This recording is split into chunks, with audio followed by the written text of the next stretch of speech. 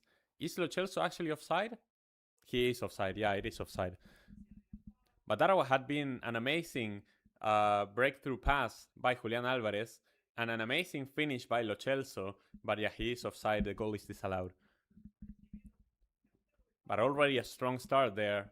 Julian Alvarez showing his ball playing capabilities as well. His link up play when he steps out of the box, which is great. Brazil versus Japan will be an interesting match. Speaking of the devil, hello, Chris. Thank you so much for joining. Yeah, Chris, tell us about that matchup. How is Brazil going to fare up against Japan and the Blue Lock Merchants? That's gonna be an interesting one. Personally, I had that game happening in my knockout predictions, and I had Brazil winning. Like I had Brazil winning that match, but um, I still think that Brazil will win. I think Brazil will win, but it's gonna be a close game. That's an interesting one. I definitely want to look out for. I don't know why Real Madrid are selling pass. Like Real Madrid have not been very smart with their business, in my opinion.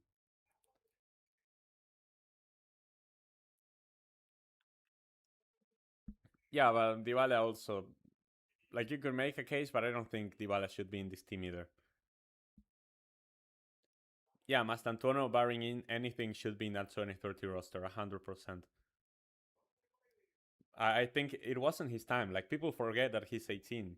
And not that you cannot be good at 18, like Yamal is showing, um, but Mastantuono is not compared to the other talents that are here right now for this Argentina national team. Like, the World Cup is about the present, about the now, about who's in the better form now, and Mastantuono simply wasn't. Not saying that he cannot be. Like, I've seen people saying already that Mastantuono is a flop for Real Madrid or that he's a flop for the national team, and I like, dude, he's 18. Like, he's gonna grow and develop into the future.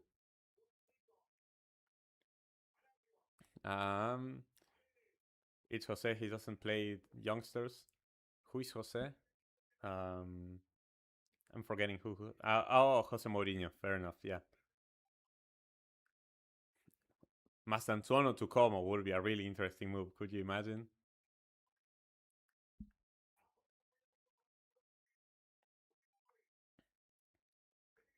The Colombia Portugal game, yeah, there was also like a very millimetric offside there, similar to the Iran Egypt game. But yeah, honestly, I didn't. I had Portugal topping that group. Um, And I think that Portugal aren't as good as I thought they were, but also I've heavily underestimated Colombia. I wrote Colombia off from the start. I thought they were gonna flop despite their talent pool, and Colombia surprised me. Like, they were very competent. They won their first two games. You know, they had to battle their way through, but because Uzbekistan and DR Congo, excuse me, DR Congo are not like easy teams to break through, they managed to win those games. And then this game against Portugal, yes, it was 0-0, but they were not defending or trying to be greedy. No, it was a back and forth game where neither team managed to find their opportunities. And Colombia played really well. I was impressed by Colombia, and I think that they deserve to top the group. So, congratulations to Colombia. And now, if they continue advancing and we continue advancing, we could meet in the quarterfinals, which would be very, very exciting. I wouldn't say Brazil are shit, Theo. I need to catch up on Chris's messages here. I really do think it's gonna come down to how they can stop Japan's fullbacks coming forward. They're 3-4-2-1 with the play with Moriyasu. Um, Mastantuono could make a move like Endrick. Yeah, Endrick really benefited from moving to the Lyon. As much as I love Endrick, Cunha needs to be the 9. Yes, I agree. Cunha has looked great in the number 9. Definitely don't let Igor Thiago get back on the pitch. Like, that guy cannot get on the pitch like whatsoever. Due to his style being more one that can drop deep and help offensive flow with Vini and Ryan. I agree. Vini has looked a lot better with Cunha being that number 9. Vini has 5 goals, right? The same as Messi, if I'm not mistaken. So yeah, Vini really stepping up. Captain Subasa predicted that Brazil, Japan, and Japan won 3-2. Yeah, it wasn't that like the final of the anime? I remember Captain Subasa also played against Argentina, and Argentina had this player called Diaz, who was supposed to be like Maradona. And Diaz scores 2 goals, and then obviously Japan comes back 3-2 in the end. So, like, it was, plot armor in the end. Um, I wouldn't be surprised if it goes to extra time. I'd be even more worried, to be honest, if Mitoma was healthy for them. Yes. If Mitoma was there, I think that could be a big difference maker for. Somebody has a. They're showing there on the TV. I don't know if you guys are seeing it, but somebody in the stands had a sign that said, "Sorry, Michael, we were the first Jordan," or something like that. That's really nice. Yeah, if Mitoma was there, that could be a great asset for Japan. But um, even then, I favor as that Otamendi with his header over the crossbar after the delivery from Julian Alvarez from the corner. There's been a game going on, by the way. I've been yapping a lot, but there's a game that's actually going on. Um, I still think that Brazil will get it done. I think that Brazil, either on 90 or in extra time, will win against Japan. It could be a game for extra time. I agree with you, Chris. It could go to extra time.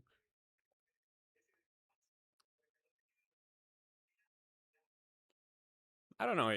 I wouldn't call Portugal an aging team. They have Ronaldo, who's 41, but they don't have an aging team.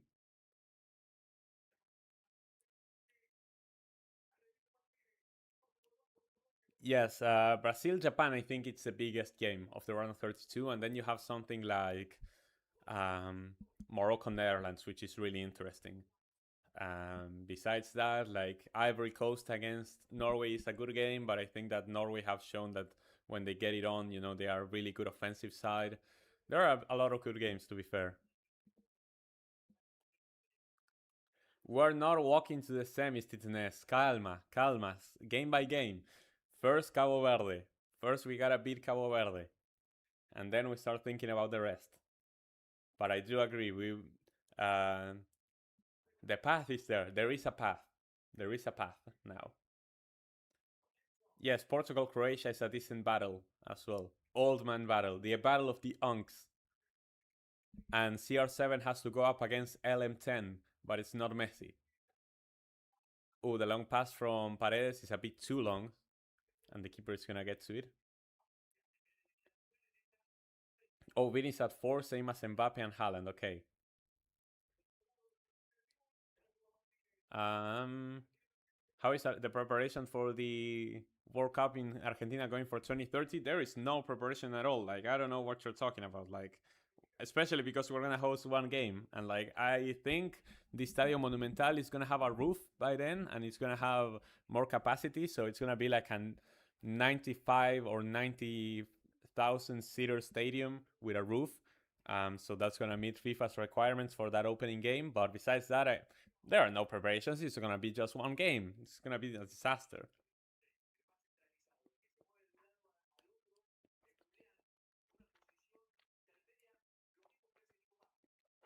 Yeah, Bobby Martinez is a nunk. Like that guy is clueless.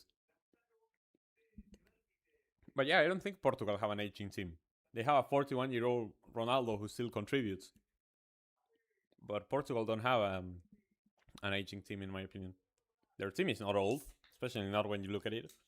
I think that Argentina has one of the oldest squads in the tournament, and I wouldn't say we are an aging squad because most of our players are in their late 20s or early 30s.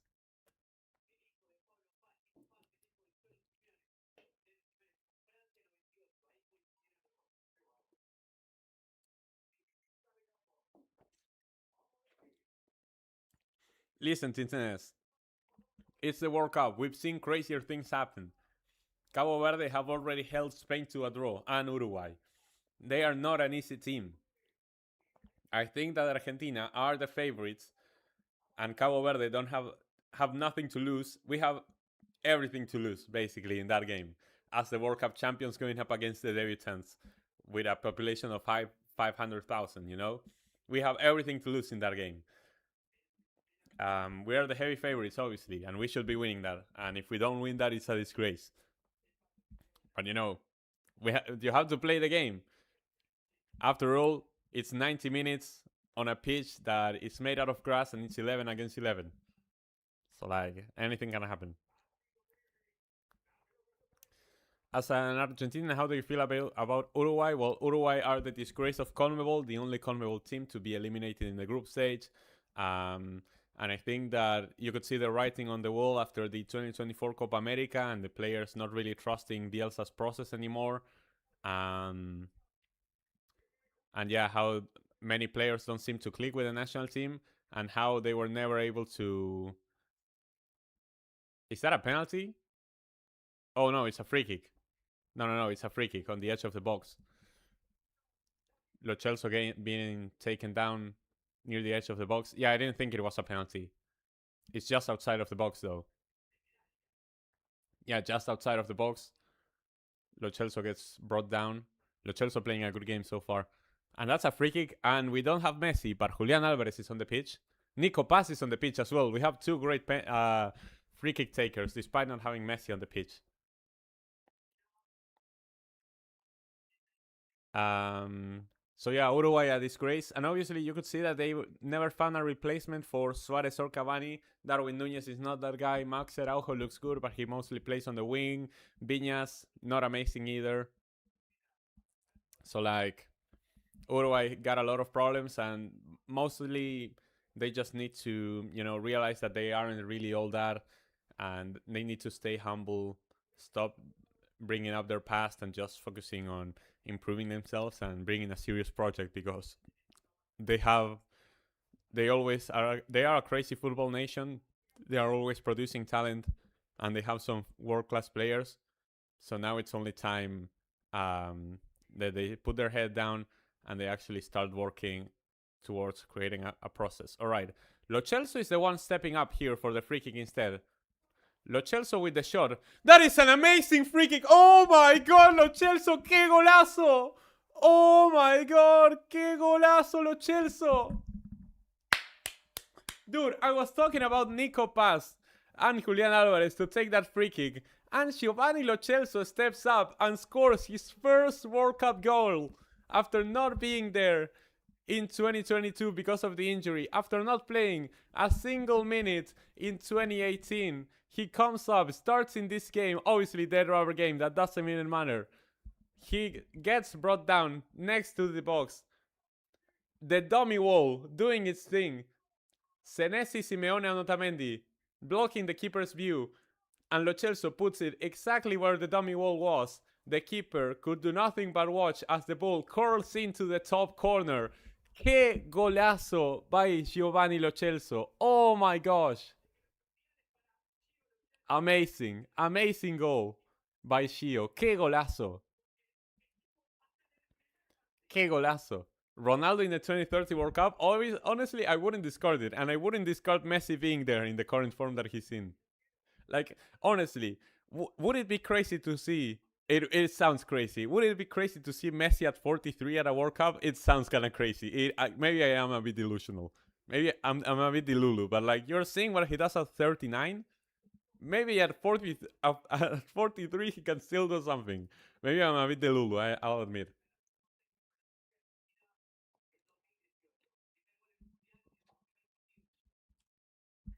If Ronaldo can start for Portugal at 41, Messi can start for Argentina at 43. Maybe not start, but, come off the bench.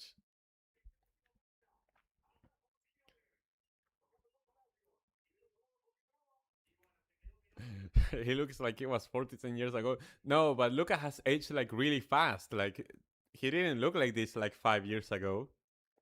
Now he looks really old. How will qualifiers work? I have no idea. Like, 3 teams are already qualified, and then we're not gonna have the entire confederation advance. 2 players in my all-time 11 going at it. Yeah, Argentina is a perfect mix between youth and experience. I agree. You are a gay.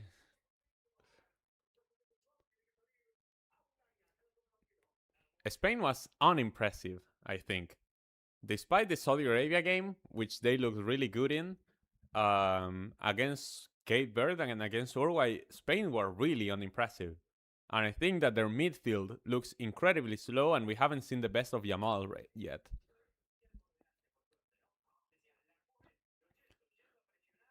Yeah, Cabo Verde are not going to be an easy game. I'm not buying Cabo Verde being an easy game.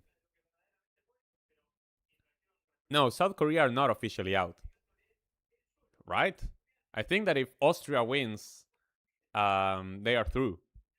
Are they not? Oh no, because DR Congo won. No, yeah, South Korea is out. Oh, that sucks. I was actually rooting for South Korea to qualify, but obviously I'm also rooting for DR Congo because of Elijah. But wow, it's crazy that South Korea are out after that amazing first game they had um, against Czechia, and obviously they let the game slip out of their hands against Mexico, and then they also lose against South Korea, against South Africa. Sorry. Yeah, Ecuador drawing to Curacao and then beating Germany was kind of crazy. I did not see that turn of events. Like I went on Mike's Michael Talks Football. You should follow him. I went on Mike's channel to absolutely destroy Ecuador after dropping points to Curacao, and then they go and beat Germany. I was commentating as well as that game as well. They absolutely turned it on. I was so proud for Ecuador, and let's see what they can do now in the knockouts. I believe they play against, who does Ecuador play? I remember. Ecuador plays Mexico. Yes, Ecuador plays Mexico. That is going to be a super interesting game in the Azteca as well. Ecuador Mexico is going to be like Haramble against Haramble. It's going to be the most terroristic game you're going to watch in your lives, but it's going to be fun.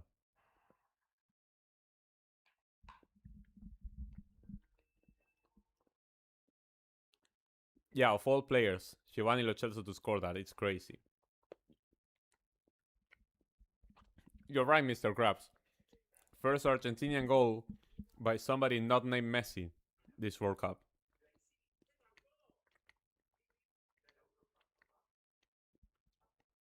We're in the hydration break, by the way. How are we with Argentina? Like the only penalty we were given, we missed. How are we with Argentina at this point?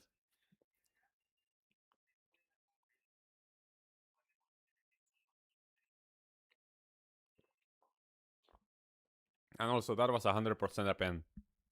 Like the same thing about 2022. Like you can complain about the pens, but all of them were pens. So like, what is there to complain? Messi's not athletic enough. Ronaldo has a better chance, but I doubt he makes it. I don't know. Like to say that Ronaldo has a better chance than Messi to be at the 2030. I don't know. One will be 45 and the other will be 43. Kind of insane. Uh, like I say that out loud and I'm like saying no player should play until 45 and 43, especially not at a World Cup. But then I realized that it's Messi and Ronaldo, so it's like maybe they will, you know. Yeah, Spain didn't take Samu. They don't have a natural number 9, but honestly, my thought was that Spain doesn't need a natural number 9 because of how they play. Because they play down the wings and they benefit from having somebody like Oyarzabal on the box and dropping back and generating play. Then we saw like that first goal against Saudi Arabia, which was Oyarzabal sliding in a pass for Lamine Yamal on the far post and scoring the tap in. So like, um, I think that, and obviously Oyarzabal then scored in the Euros final as well. He's been a clutch player for them. So I think that them not having a natural number 9 doesn't really affect the way that they play, but their midfield has been slow and their wingers have looked mid. And Spain, without their wingers, they have no flair and they have no creativity. And if their midfield is low, they are not breaking up anyone. So like against Uruguay, they were unimpressive. Against Cabo Verde, they weren't able to score a goal. Against Uruguay, they shouldn't have scored a goal. Like Alex Baena only scores that goal because Muslera lets it slip between his hands. Otherwise, Spain wouldn't have scored in that game. Like, and I'm not saying with this, I'm not saying that Spain cannot win the World Cup. I still think that Spain are one of the favorites for the tournament, but they have looked really unimpressive. Like, if Spain are gonna win the World Cup, they're gonna have to play a lot better than what they did in the group stage. I think that other nations like Argentina and France have been playing to World Cup winning potential from the group stage. Which doesn't mean that we're gonna win it or be in the final or whatever, because then it's football and anything can happen, right? And people can have bad games. But from the get-go, I think that France and Argentina have looked the best.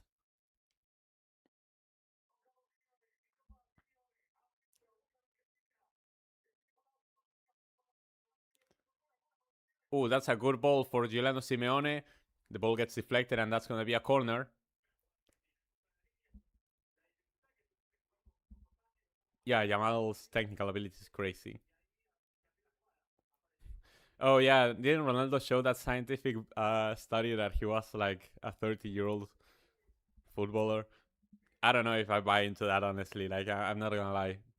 Like there may be something there, and he's definitely an athletic beast. I don't know if I buy into that.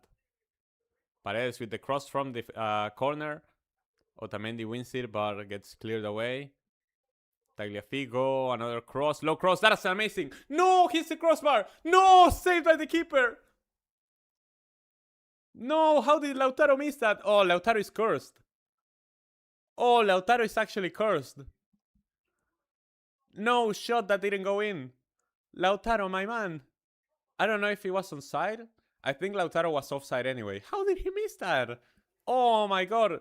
Tagliafico with the low cross, and Lautaro is on the edge of the small box, and he hits the crossbar. Then Senesi dives with a header, and he heads it straight into the keeper, who just manages to block it with his reflexes. No, Lautaro has to be cursed. Argentina are appealing for a penalty because Senesi, when he was diving with his header, got kicked in the face. But I don't know if that's a penalty. I mean, VAR is going to take a look at it. Okay, chat. Here's a question for you, because I'm not 100% sure how this works. Because Senesi is the one diving low with his header to try and head the ball in, right? And then he gets kicked in the head by a defender trying to clear the ball. So, like, do we consider in that regard that because Senesi got to the ball first and the Jordanian defender got to the ball second, he got there late, and therefore any contact he makes, that's a foul? It'd be the same like if Senesi is taking a shot, he takes the shot, and then a Jordanian player kicks his foot, that's a foul, right? But here, since Senesi is diving in for the ball, I think it has to be a penalty, right? Yes, obviously the intent is going for the ball, but if you arrive late, if you get second to the ball, does that really matter? Like I was saying, if you shoot if you fire a shot, you get to the ball first, you fire a shot, and then somebody clashes with your leg, isn't that a pen? So in that same regard, this should be a pen too, right? Infantino, ring ring, Argentina.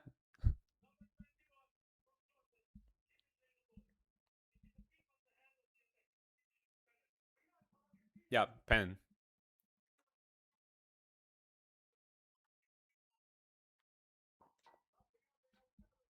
The ref explained it perfectly because he explained exactly what I said. He tries to go for the ball, but he gets there late. And so if you get there late and you kick somebody in the head, well, that's a pen. At first I was like, no, it's not a pen because Senesi is the one diving for the header. But if the Jordanian defender gets there late, then it's a pen. All right, Lautaro, please, man, please, I'm begging for you. Vamos! Goal by Lautaro. First World Cup goal for El Toro. Get in. That's what we needed for Lautaro. Exactly what we needed for our striker. Even if it was Enrique Infantino of Argentina, I don't care. I don't care. I think that's a pen. I think that after thinking about it, and you look, you see Lautaro, take the jinx off of you, dust yourself off, clean slate. Clean slate for Lautaro. After a disastrous 2022 World Cup, now he's managed to score a World Cup goal. He's on the board for the national team. Let's go.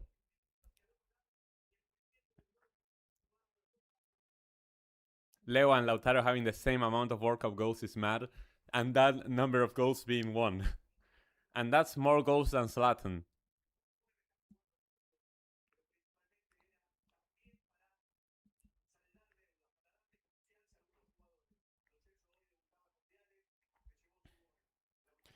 I think that Portugal Argentina can only happen in the final right now, right?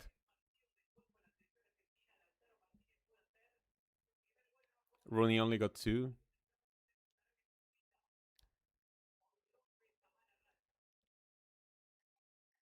Yeah, Nico Williams is there, but he was injured. Or he's coming back from injury. That's why Alex Baena was playing. Also, Austria is beating Algeria. But I think, are Algeria going through? I think Algeria are going through anyway, right? Are they not?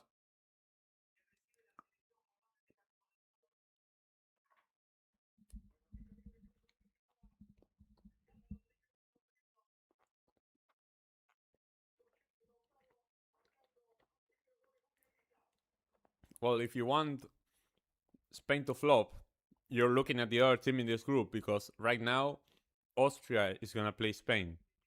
So you need Austria to beat Spain so that they don't play Portugal. Even then, we saw at the Nations League final. Don't you think that Portugal can beat Spain? With how Spain is playing, I don't think Portugal are off that level.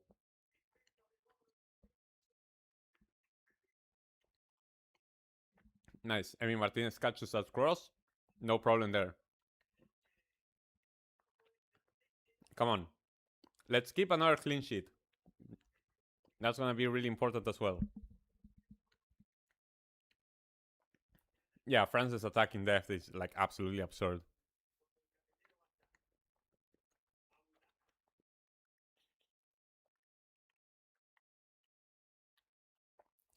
Yeah, Senesi Otamendi as backups is really solid, honestly. Crazy that Senesi wasn't called up in the first place. Scaloni did the right thing calling him up when Valerde got injured. Honestly, I think that Portugal-Spain would be a 50-50 game today with how the two of them are playing. Like, before this tournament, I was expecting Spain to be a lot better than what they actually are, and I was expecting Portugal to be a bit better of what they actually are. But I think that with how they are both playing right now, that would be a 50-50 game. I would slightly favor Spain, but it's a game where anything can happen.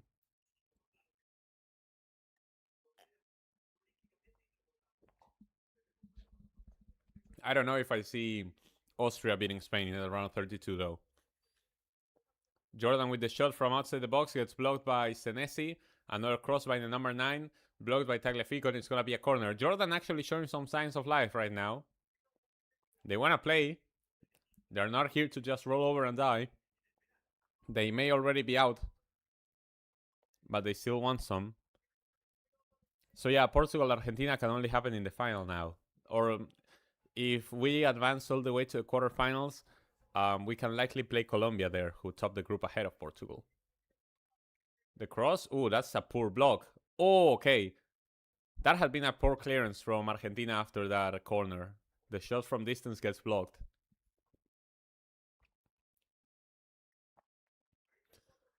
It is, but refs, from my knowledge, always look to whether they're going for the ball or not.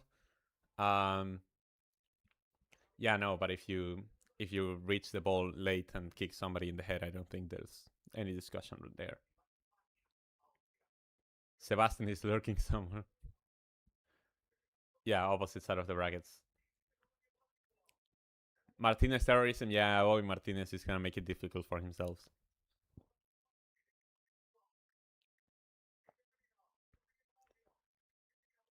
We should start talking about round. No. We're not talking about round 16 yet. We have to play against Cabo Verde first. Jordan is appealing for a penalty after a challenge inside the box. Play on for now. Ring Infantino. Gio Simeone. Playing back. I want to see that again. I didn't think it was anything, but the Jordanian players keep asking for a handball. Do you think Morocco this generation, Croatia? What does that mean? Who do you see winning between Croatia and Portugal? I think Portugal. I don't think, like, Croatia did well to edge out Ghana and Panama, but I don't think that's a really impressive feat. Obviously, then for Portugal, it's not very impressive to drop points to DR Congo, right? But I think that especially in that game against England, even though Croatia showed some attacking promise, they also looked extremely shaky at the back. England completely rolled over them in the second half, and they could have lost by a lot more goals. And in the end, I think that Portugal are a more capable unit than what Croatia are right now. So I would expect Portugal to beat Croatia, I think. Hope you don't mind me rooting for Cabo Verde. Oh, no, I think that every neutral is going to be rooting for Cabo Verde. And I know you're not especially a neutral considering you're a Ronaldo fan, but like, and I know you want Messi to do well as well. Like, it's not like you hate Messi, you're just a Ronaldo fan. Um, I think that every neutral is gonna go with Cabo Verde right there. That is not a handball. Yeah, that is not a handball by Lo Celso. Not at all. Yeah, no, never a handball. Like it touches his here, literally here, like it's elbow. Um, every neutral is gonna go for Cabo Verde in that game. Like I don't know who, like which country that is in Argentina is gonna be rooting for Argentina that game. Bangladesh, like, and the part of Bangladesh that are Messi fans, because then there's the Bangladesh part that are like Ronaldo or Neymar fans. Like absolutely everybody except for Messi fans and Argentinians are gonna be rooting for Cabo Verde in that game. So like, I fully respect supporting Cabo Verde in that game.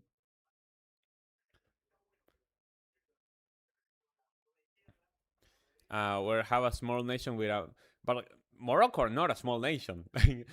Croatia is a small nation because they have like what 3 million people, but like Morocco has a lot of population. It's just that they are just now blossoming as a footballing powerhouse, but they've had a great footballing generation since the 80s, basically. Like African football has been growing a lot since the 80s, progressively, steadily, and now they are at a stage where African teams can beat European and South American teams on a regular basis and go toe to toe with them. So I think that Morocco are no small nation. Croatia is a small nation because it has the same population as Uruguay, basically. I try to be neutral against some, though. Done with Messi versus Ronnie thing. I just enjoy them both. Yeah, I feel that. Like you would be happy for Messi and for me if Argentina win, but like I fully respect supporting Cabo Verde in that match.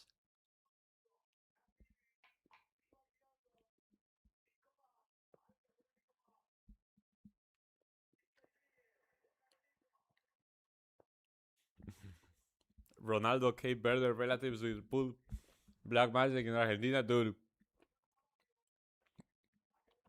Did you see like the Ghanaian witch who put a curse on Harry Kane? That was hilarious.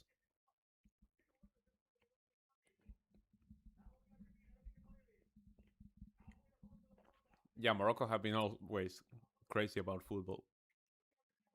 It wasn't until the 80s that they had a good team capable of qualifying for World Cups. But after that, they've grown like crazy. And it all culminated in the 2022 World Cup.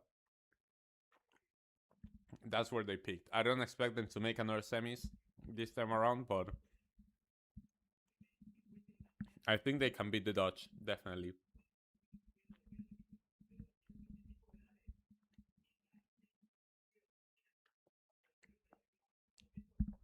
So I don't remember who's in Ecuador path.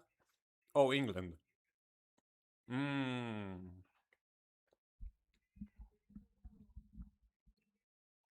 So Ecuador and Colombia, how far can they go? Okay. I think Colombia are favorites to make the quarterfinals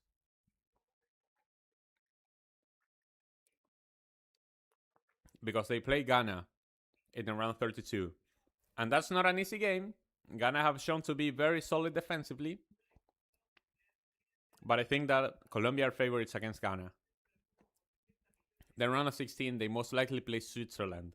And that's going to be a tough game. But honestly, Switzerland have been a lot more underwhelming than I expected them to be. They weren't able to beat Qatar after that. They were able to beat Bosnia pretty convincingly. That is a good run from Nico Paz. Oh, the low cross gets cleared away. And after that, they edged past Canada. But I think that Colombia would beat Switzerland. Although that's going to be a tough game. After that, quarterfinals, it's likely that they play against us, and that's where I see the road ending for Colombia. But Colombia are favorites to make it at least to the quarterfinals. Round of 16 could also be where their road ends, but they could match like their best finish, which was 2014 with that quarterfinals run. Ecuador, they have a 50-50 game against Mexico. I actually think that Ecuador are the underdogs going up against Mexico in the Azteca. So like, there at the Azteca, I would favor Mexico to win, and that would be the end of the road for Ecuador in the round 32 if they were to advance. And they played in the round of 16 against England and have that rematch of the 06 round of 16 where they were eliminated by a Beckham free kick. That would be cinema. That would be absolute cinema for Ecuador to see if Ecuador can get revenge on England. But honestly, I don't want that to happen because I want to see Mexico-England at the Azteca. I really want to see Mexico-England at the Azteca. But I wouldn't be mad for my CONMEBOL and my Ecuador brothers if they were to advance. I'm honestly happy with whoever wins between Mexico and Ecuador. I kind of wish that they didn't have to play against each other so we could have more Latino countries advancing as further as possible.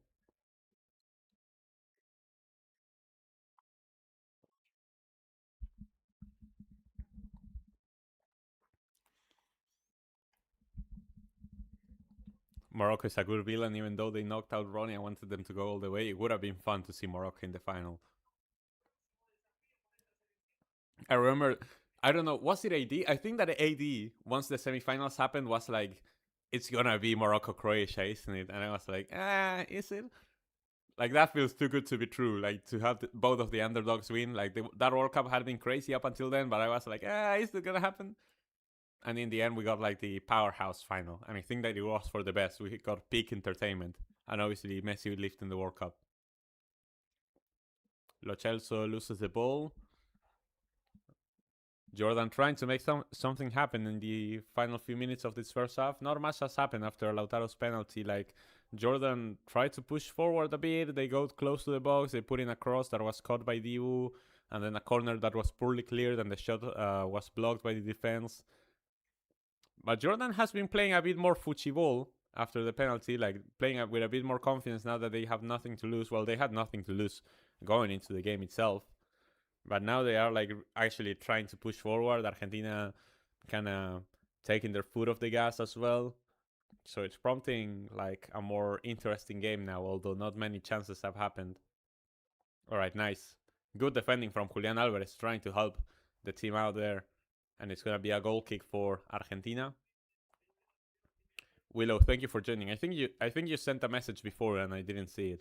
Is Mexico breaking the curse by making it the quarterfinals? Dude, if Mexico beat England at the Azteca, the scenes, the absolute scenes, there will be no more tequila in Mexico City. It's over. It's done so. And England is not bouncing back from that. If England lose to Ecuador, they're going to be adding at least a dozen swear words to English dictionary, specifically for Tuchel. The inside job from Tuchel would be insane at this one. How Canada will get last 16? I think that Canada beats South Africa tomorrow, yes. Canada are favorites against South Africa tomorrow.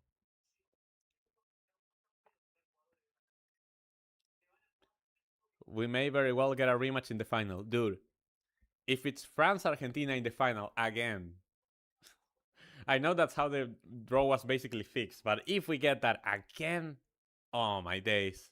I don't know if I'm ready for that. But it'd be absolute cinema. Like, that is actually some Blue Lock shit. Captain Tsubasa and whatever. Oh, Julian gets dispossessed. Paredes, shoot? No? Pass? Amazing pass.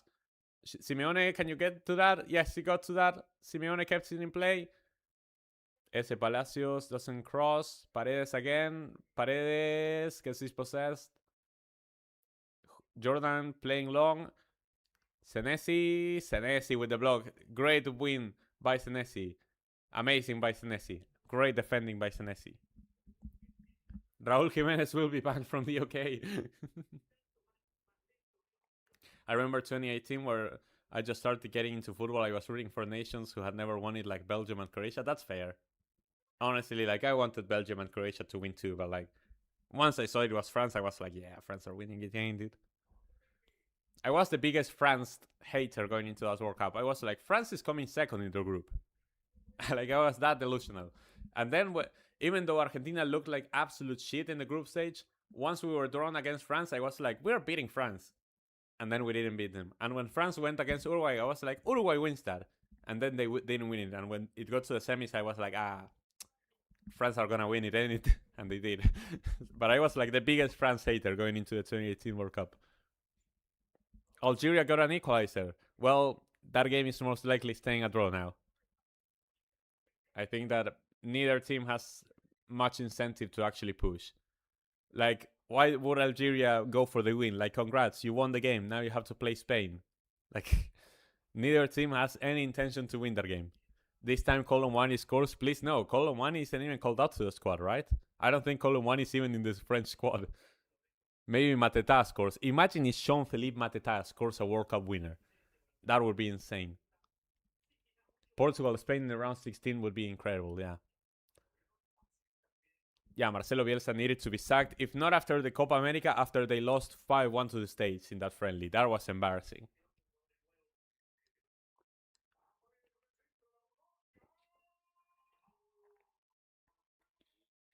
No, Tamendi! Oh my god, how did he miss that? Amazing cross by Leandro Paredes. Okay, he was offside anyway. Otamendi was offside anyway. Ooh, how did he miss that header? Clean, open on the far post. Trying to go for the second post of the keeper, just barely wide. He was offside anyway, but oh my god. Yeah, he won't be able to go back to Fulham. He won't. France Argentina in 2026 will be crazy again. You watch Ghana in Philadelphia. That's amazing, Patrick.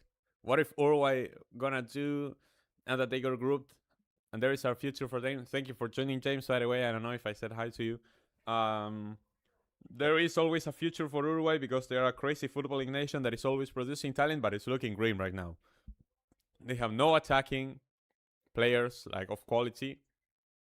Oh, Lautaro. Lautaro for Julian. The link up between the strikers. Julian between the legs. No, doesn't get it.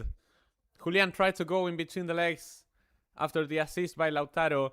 Gets denied by the keeper. Is that not a corner? That was so clearly a corner. That's crazy that the ref didn't give that as a corner, but whatever.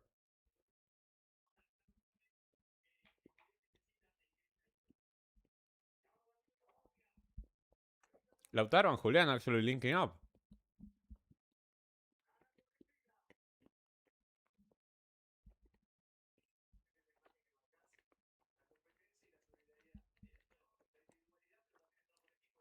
Good finish by Algeria. Nice.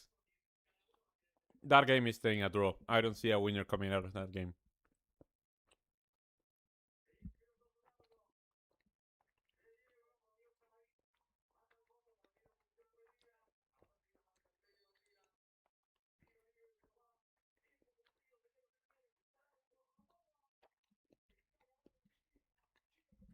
All right.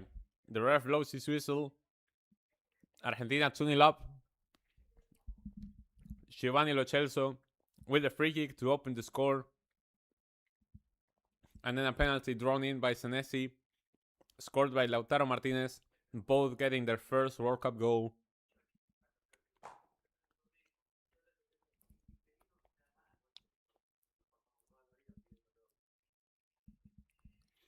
Rooting for Mbappe. Like, isn't Mbappe like the prime villain of like the World Cup?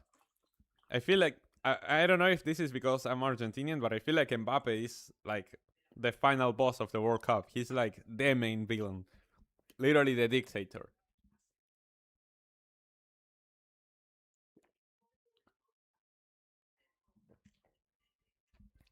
Mbappe is like the favorite to win everything at this World Cup.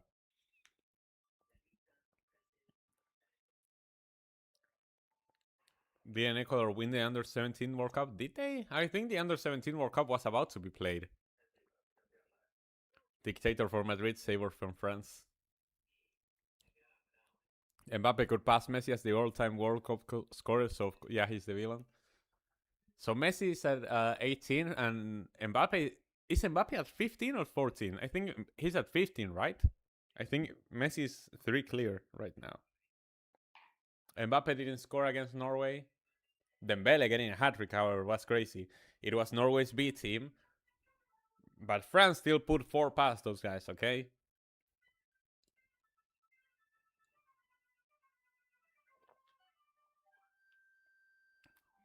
I think Dictator Mbappe started at PSG for sure. Oh, Mbappe's at 14, so Messi's 4 clear right now. Honestly, I think Mbappe is surpassing Messi at the next World Cup, not in this. Not this World Cup. Next World Cup, sure. No, I think the dictator meme started like after, you know, he was able to get rid of a few managers at PSG. Like he got rid of, he didn't get rid of. Like this is all the narrative, you know. He didn't actually get rid of anybody, but because he was like this spoiled boy at PSG, that he got rid of Pochettino, he got rid of Galtier, he got rid of Messi, he got rid of Neymar because they were stealing the spotlight for him or whatever. Like that is the narrative. It's not actually what happened. I don't think any of that happened. It's just for the memes. And then that translated then into Real Madrid now, where he's like the main star too, right? So that is the whole Mbappe dictator narrative. I think Mbappe can play at 3 more World Cups. Like he's 27. Okay, no, wait. So he's 27 now, right? Next World Cup he's 31. Next World Cup he's 35. So no, yeah, Mbappe has 2 more World Cups after this one, I think.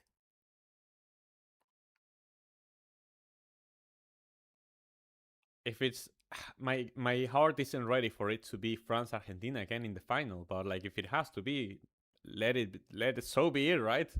Let it be. If as long as Argentina can be in that final, like sign me up. Sign me up. It's no longer Vini's team.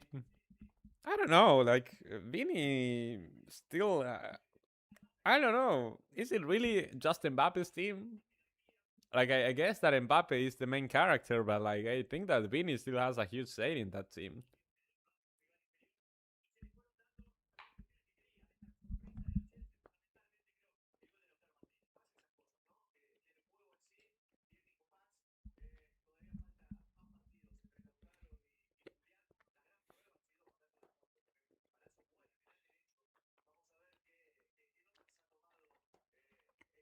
Mm. But the thing with PSG becoming champions after Mbappe left, obviously I don't think it's a coincidence. But I think it has more to do with now PSG being able to set up tactically in the way that they want under Luis Enrique without having to rely on a star player like Mbappe or like Messi or like Neymar before that.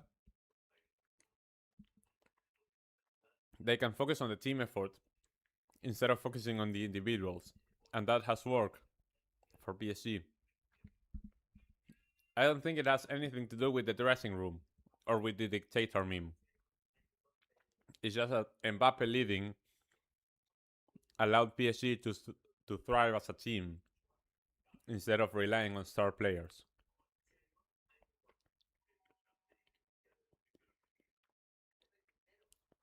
Dude, but Olise, I think that obviously Mbappe is the most important player for France when it comes to finishing. When it comes to creating, Olise is the most important player.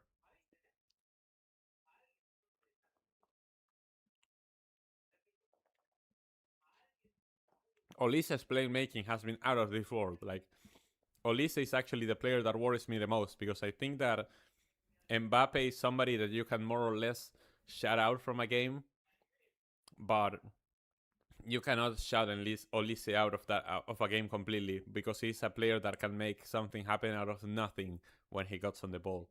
Mbappe is not that kind of player. Mbappe is just a killer inside the box and has incredible pace, but he's not like a creative outlet or one that can make a moment of magic happen when you give him the ball. If you get what I mean, right? Argentina Portugal would be absolute cinema in a final too, for obvious reasons. I don't want it to happen because I want to live in social media. I don't want it to explode that day. Yeah, Dembele improving a lot after that.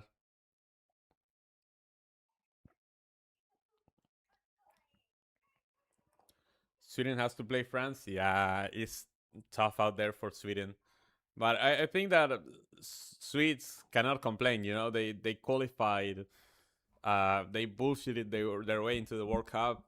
The fact that they're in the knockouts it's already amazing. Now, obviously, you play France. You have nothing to lose going into that game, so you're like, well, let's do our best, and as long as we don't get destroyed, like, it's a good performance, right?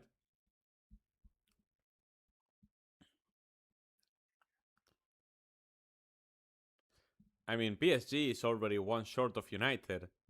Like, Liverpool still has 6. Like, not to be disrespectful or anything, right? Did England pick Saka over Olise? Like, I know that Olise could have played for England, but Olise picked France, right? Isn't that like the whole thing? Yeah, having Olise, Mbappe, Due, Dembele, Barcola, Cherki, Akliush, insane stuff. The fact that Cherki doesn't start for this team is still mind blowing for me. Okay, Krupi Jr. was maybe a bit of a stretch, not gonna lie. Like, good player, but maybe a bit of a stretch.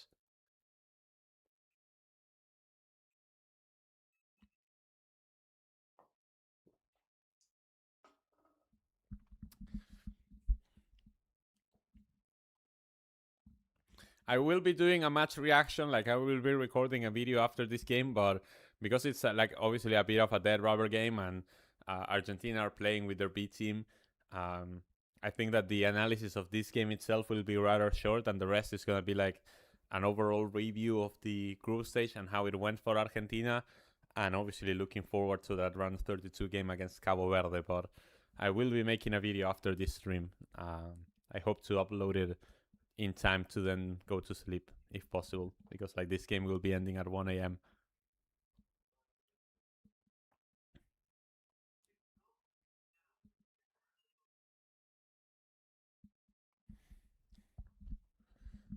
Because obviously there's very little to analyze from this game because Argentina are playing with their bench. So like, what are we gonna say? Like, okay, Lautaro got a goal, that's good. Lo Celso got a goal, that's cool. Some of the Nico Paz played well, Senesi played well, so they can be relied upon when coming off the bench for a game. Like, I don't know, like there's not a lot to digest from this game. Not a lot to analyze, especially because not a lot has happened besides the goal scoring opportunities. But there will still be an analysis, and then looking forward to the knockouts and whatever happened for Argentina this World Cup.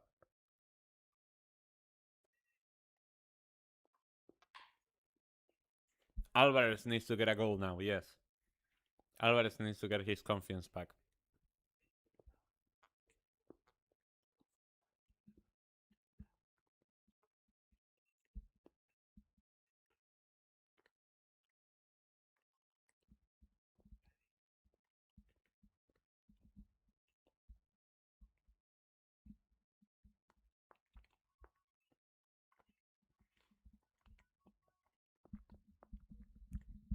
But yeah, Sancho, I agree.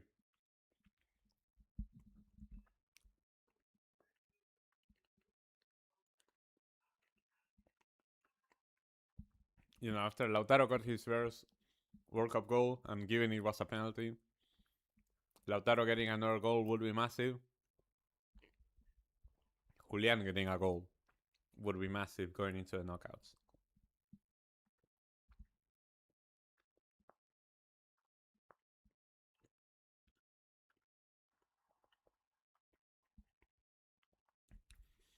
Mr. Happy, thank you so much for joining.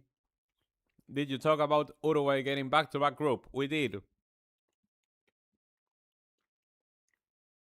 Obviously a disgrace, not only for the country of Uruguay, but for the entirety of CONMEBOL, the only CONMEBOL nation to get grouped in a group that they shared with no disrespect, Cabo Verde and Saudi Arabia.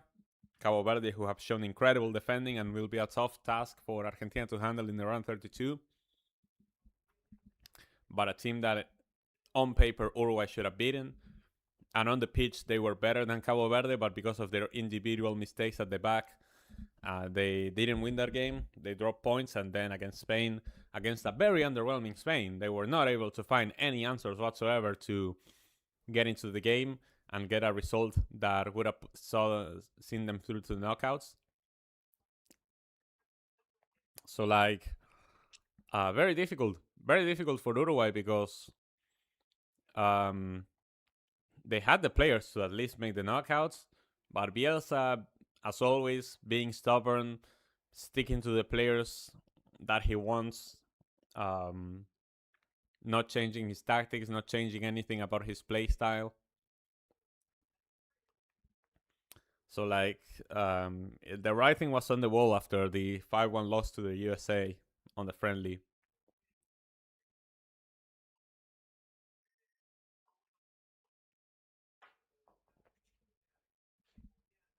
So yeah, we'll have to see who is gonna be the new Uruguay manager and what they do now going forward, and who are the prospects that can come through to save their attack, especially because in the attack is where they need to find some replacements pronto. So Curacao and Haiti are better than Uruguay and Bolivia. Well, they've been better at this World Cup, that for sure. I wouldn't say that they are better national teams or better footballing nations. No, definitely not.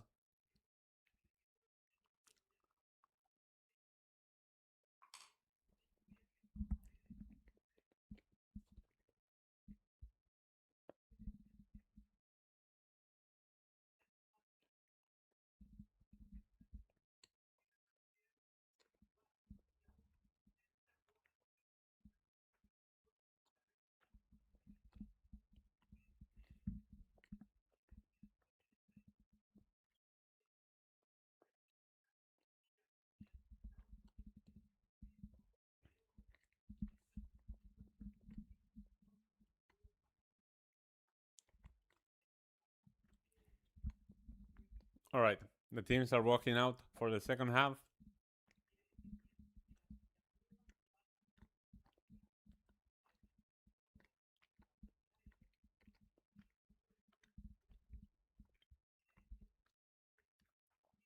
James asked an interesting question here.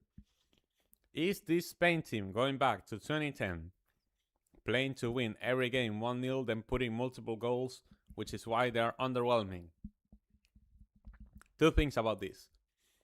I don't think 2010 Spain were trying to win every game 1-0. Just that it so happened to be that way. I think that Spain created more goal scoring opportunities in 2010 than what their final results would imply. They just weren't that clinical, despite what memory you may have of David Villa and the other strikers at Spain's national team.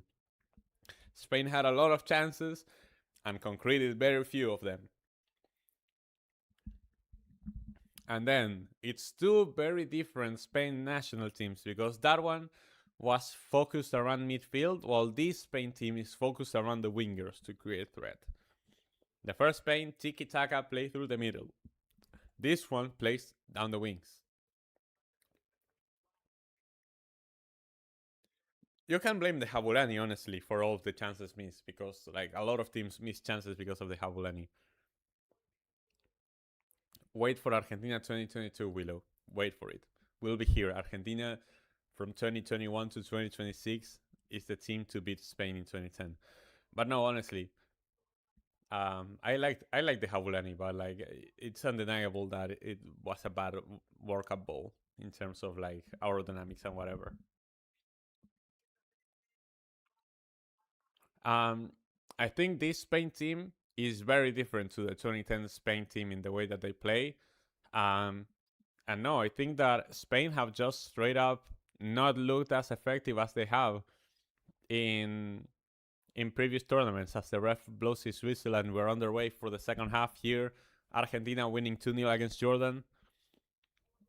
Um, the Trionda has also a peculiar shape that makes it difficult for goalkeepers to predict, but not as egregious as the Jabulani for sure. Imagine if Diego Simeone were to coach the Uruguay national team. Imagine. That would be insane. But they need that kind of manager, like unironically. Okay, Messi starting to move. potentially to come off the bench for the second half. Not yet, but in the future. So yeah, I think that Spain has just straight up looked slow. Like the wingers look slow, the midfield looks slow, and maybe they can kick it up a notch during the knockouts and ramp up as the tournament goes on and be a threat for the tournament in the future. But from what I've seen in the group stage, they need to play better to win the World Cup of Spain. I think those are my 2 cents. Like, not saying that Spain cannot win it, but they need to play better than what they did so far.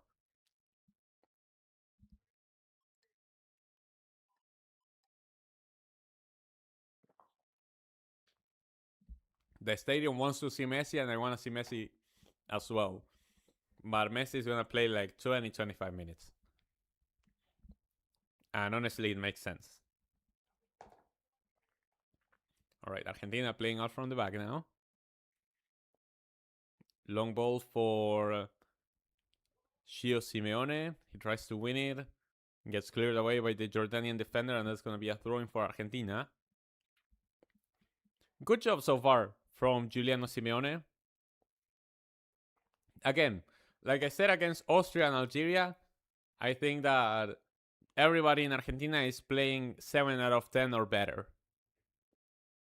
I haven't seen a single bad performance by anybody so far for Argentina this World Cup, which I could not say during last World Cup. Like last World Cup, I was seeing some bad performances. I remember the first 2 games of Rodrigo de Paul at the 2022 World Cup were awful. Against Saudi Arabia and Mexico, he was dreadful. Oh, that's a great breakthrough pass. Lautaro.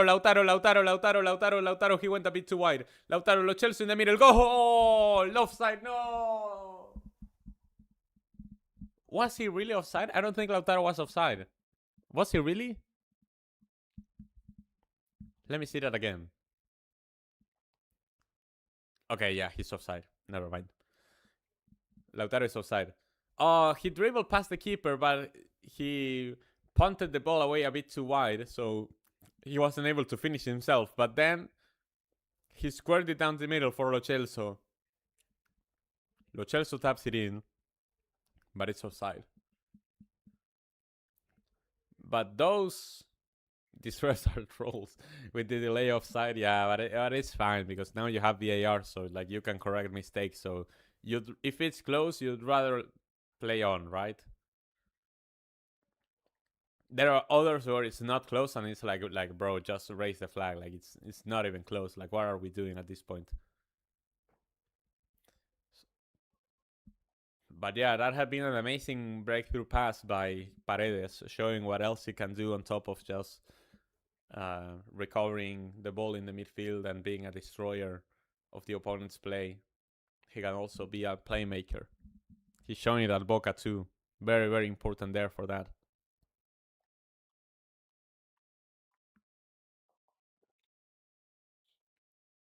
I wish the World Cup could last forever and I could only see the Argentina national team instead of having to watch Boca week in and week out.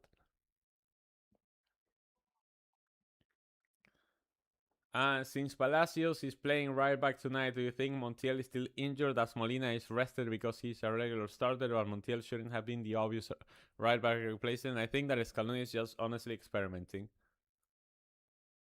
I think that Scaloni knows that Molina is the starter and that he's going to rest this game, and he knows what Montiel can do. But I think that he's just trying something new out, which is having Giuliano Simeone make that entire right wing like go attack all the time when we have the ball, and then help in the defense when we don't have it, and have that, Ezequiel Palacios as a kind of extra wheel who can fill in defensively for Simeone when he's attacking, but then also provide width in the midfield when we are out of possession, right? So I think that Scaloni is just experimenting. That is a good through ball. Lo Celso is trying to aim for his shot. Squares it in for Lautaro. Gets blocked at the final minute. But that had been a great combination play by Argentina.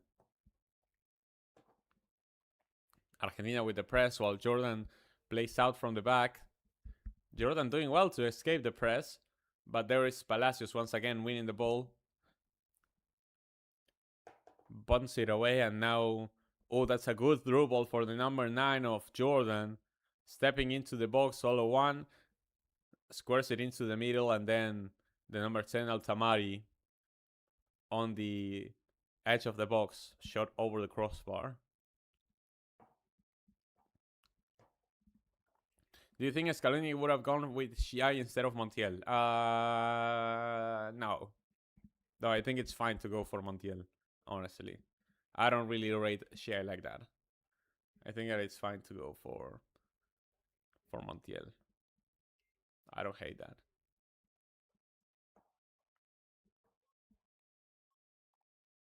Lautaro now appearing on the left. Wins a throwing.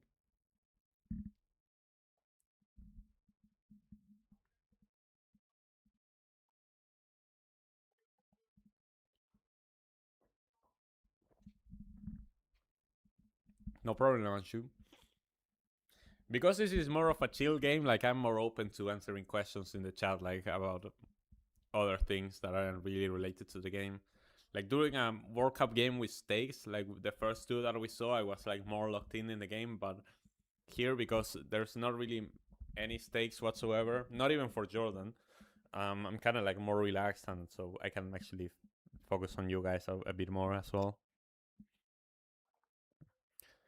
I appreciate everybody who's tuned in for the Watchalong. I think that most people moved on after the first half, but like the people who stayed, thank you so much for watching, for leaving your comments, for leaving your support.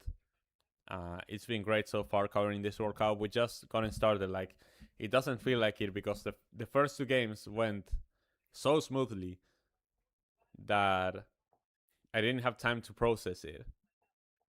Like, last World Cup, after we lost to Saudi Arabia, I was day in and day out thinking about the Mexico game, and then day in and day out thinking about the Poland game. So like, I had like no time to relax whatsoever. Here I've been doing like more activities.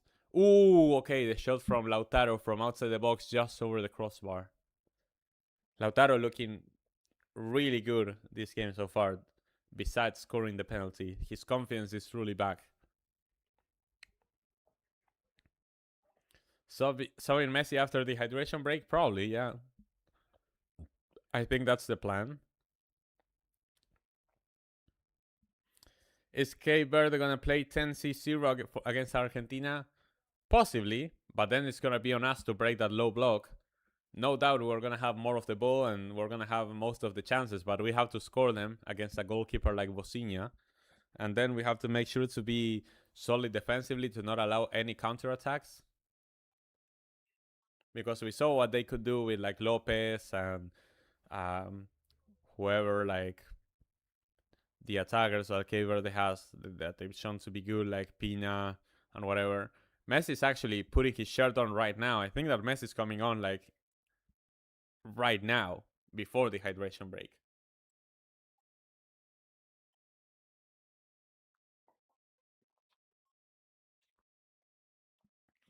Jordan now playing on the edge of the box. That is a good through ball. Oh my god, and Jordan get a goal. And that is actually the first goal that Argentina conceded at this World Cup. Altamari getting Jordan a goal against the World Cup champions. Incredible scenes there in Dallas. Let's watch this again. So good combination play between the number 13 and Altamari himself. The ball gets to the number 9 on the edge of the box, and he puts in a low cross that gets past Otamendi, gets past Senesi, gets past Paredes. Otamendi is nowhere near the picture, actually. Emi Martinez even gets a touch of it with his hand, and it just gets deflected into the back of the net, and Jordan get one back, just like that. Incredible scenes as Musa Altamari gets another goal for Jordan. Jordan has scored in every World Cup game, and this is the first goal that Argentina conceded this World Cup, which is insane. I did predict that Argentina would concede in every World Cup game, including this one, and it happened that we didn't concede in the first two, but we did concede to Jordan. So I was right with that. Austria retakes the lead as well. Huh. I mean, it doesn't change anything because the standings are still the same. We might have ourselves a game. Welcome back, Adam, by the way. Yeah, Musa Altamari getting a goal for Jordan. And that was an amazing combination play. I feel like Otamendi definitely a bit slow to cover that position. Paredes was there in his place. But neither Paredes or Senesi being able to get to that ball. And I think you also have to look at Tagliafico for allowing that cross to happen. After that, you just have to appreciate that Jordan had a really good play. Really good attacking play for Jordan. We knew they could be dangerous going forward. I said this before the World Cup even started, that I think that Jordan have their strength in their offense. And they showed it here. Really good attacking play. I think it obviously it would have been better to keep a clean sheet going into the knockouts, not having conceded a single goal. I think it would have been great for the team's confidence.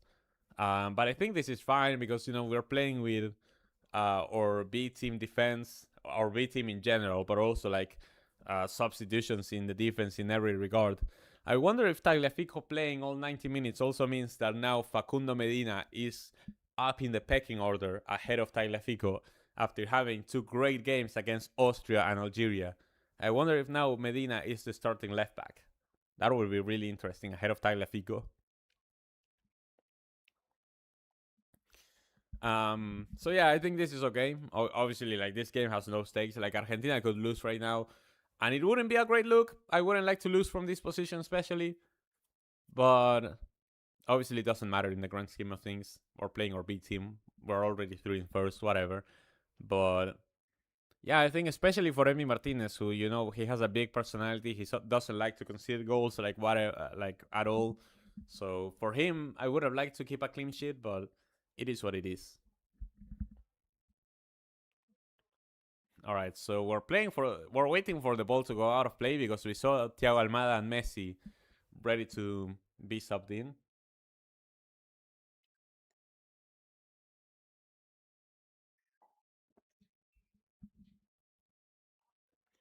All right, Julian Alvarez now on the edge of the box. Julian over to Lo Celso. Paredes. Here comes Palacios trying to play it. Oh, and Nico Paz with the shot from outside the box. Just wide.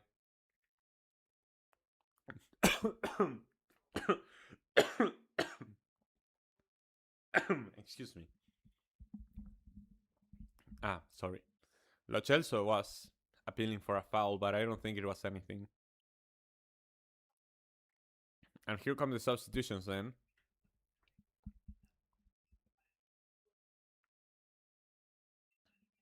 No, that was not a foul on Lo Celso. No, I don't think.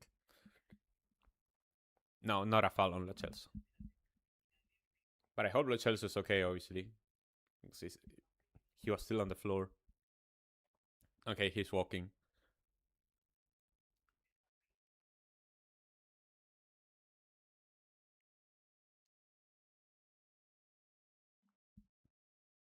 Yeah, Lo Celso seems to be okay. They're not letting... Okay, yeah, now they're more making the substitutions. McAllister is also coming on. All right, so... Lo Celso subbed out, just as we were talking about him. In comes Thiago Almada. Great for Lo Celso to score his first ever World Cup goal with that free kick. Lautaro Martinez subbed out, and in comes Lionel Messi to play yet another World Cup game. With still 30 minutes to go, even more. 2-2 Algeria now. Wow. Incredible. I didn't expect... I mean, before the group stage, I expected that game to be high scoring, but I didn't expect it to be high scoring in the context where both teams are through with a draw, so I expected a 0-0. And Nico Paz subbed out for McAllister. Nico Paz really good in the first half, not so much in the second. To be fair, it's only been 15 minutes of the second half, so not much to go off there.